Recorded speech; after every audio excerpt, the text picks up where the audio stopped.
মনে রাখবেন, যে তরুণ তরুণীরা বাংলাদেশকে বদলে দিয়েছে তারা বিশ্বকেও বদলে দেওয়ার ক্ষমতা রাখে। আপনারা প্রত্যেকেই অবগত আছেন, একটা গোষ্ঠী নির্বাচনকে বাধাগ্রস্ত করার জন্য উন্মুখ হয়ে আছে।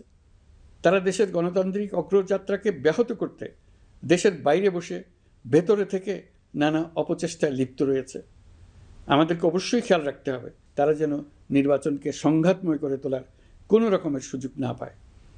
মাথায় রাখবেন, পরাজিত শক্তি নির্বাচনের আগ পর্যন্ত বারবার মাথাচাড়া দিয়ে ওঠার চেষ্টা করবে, কিন্তু একটি অবাধ, সুষ্ঠু, নিরপেক্ষ নির্বাচন সফলভাবে আয়োজন করা গেলে অপশক্তির পরাজয় চূড়ান্ত হবে।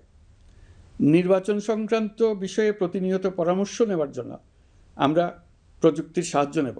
এই জন্য একটি অ্যাপ তৈরির উদ্যোগ নিচ্ছি। দ্রুত এই অ্যাপটি চালু হবে। আপনারা আপনাদের সকল পরামর্শ, সকল মতামত, সকল আশঙ্কা এবং উদ্যোগের কথা এই অ্যাপের মাধ্যমে আমাদেরকে জানাবেন। আমরা তা যথাযথ কর্তৃপক্ষকে জানিয়ে দেব, সমস্যা সমাধানের জন্য ব্যবস্থা নেব। রাজনৈতিক দলগুলোর প্রতি আমার আহ্বান থাকবে, আপনাদের নির্বাচনী ইশতেহারে, আপনাদের প্রতিশ্রুতি, প্রতিজ্ঞা, পরিকল্পনায় কোনো কিছুতেই যেন তরুণরা বাদ না পড়ে, নারীরা বাদ না পড়ে। মনে রাখবেন, যে তরুণ তরুণীরা বাংলাদেশকে বদলে দিয়েছে তারা বিশ্বকেও বদলে দেওয়ার ক্ষমতা রাখে।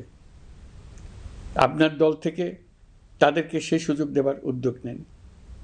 আগামী নির্বাচনে সবাই নিরাপদে যার যার পছন্দের প্রার্থীকে ভোট দেবে, এটা নিয়ে কারো কোনো আপত্তির সুযোগ রাখা যাবে না। আমরা সবাই সবার পছন্দের প্রতি সম্মান দেখাবো, এটাই হোক আমাদের প্রতিজ্ঞা। প্রিয় দেশবাসী,